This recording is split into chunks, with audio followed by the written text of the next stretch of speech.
Jeremiah with Adventure Motorsports in Twin Falls, Idaho. We're coming to you live from Rock Creek Canyon, just outside of our shop. We're about 20 minutes away. We are 50 miles from the start of the Idaho BDR, and this is a great area for off-road riding and dual sporting. But today I'm here to talk to you about the Giant Loop Mototrekk Panniers. These are my personal panniers. I most recently used them on a 4.5-day trip in southern Utah. We started out in Panguitch, Utah, went up and over Bryan Head, so we were over 11,000 feet, and ended up running across Arizona down to Lake Powell and kind of all spaces in between. Spent quite a bit of time riding on Escalante. It was 1,100 miles. Our longest day on the bike was about 8 hours. We did 2 days hotel and 2 days camping. And this is what I used. This bag, I actually carried my camping equipment. We hammocked it, and so I had my hammock, my sleeping bag, my cook stove, and my other kind of camping accessories that I like to carry in this bag.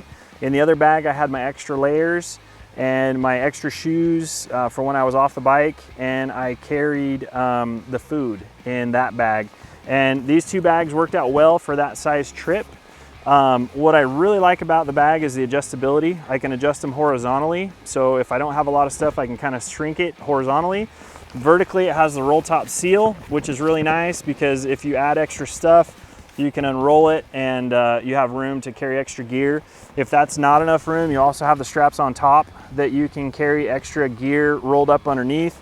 And it has loops on the back that, using the antelope straps or a Valet strap, you can strap extra things. We actually carried a MSR fuel bottle there just to carry a little extra reserve fuel just in case.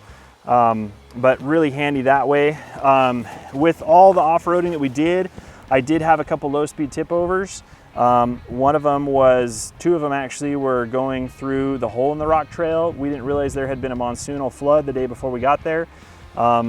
Sand was a little tricky, and I had a couple low-speed tip overs. As you can see, the bags are in great shape. Couple little scuffs, couple little marks on the buckles, but no major damage. That really impressed me because this is my 2018 KTM 1090. It's not a super light bike, but the bags held up really well.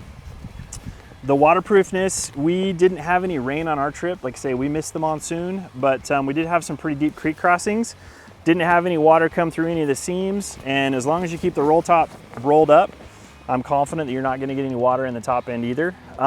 If I were to do anything different with these bags, I would upgrade and get the pannier mounts. The reason being, the 2 nights we stayed in the hotel, we weren't able to see our bikes, and we had to take the luggage off to bring it in. And it's not a huge process.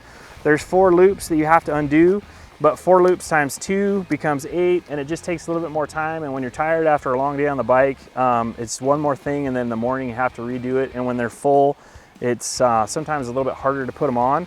The pannier mounts are aluminum, and basically your bag attaches via bolts to the pannier mount, and then when you get to the hotel, you just pop this lever and off they come.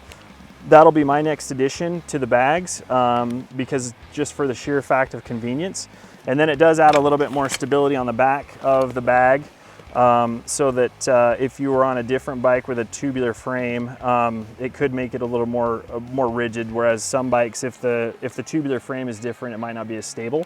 But a phenomenal product, definitely one I would recommend. If you have any questions or if you want to see about getting a set for your bike, give us a call or stop on by.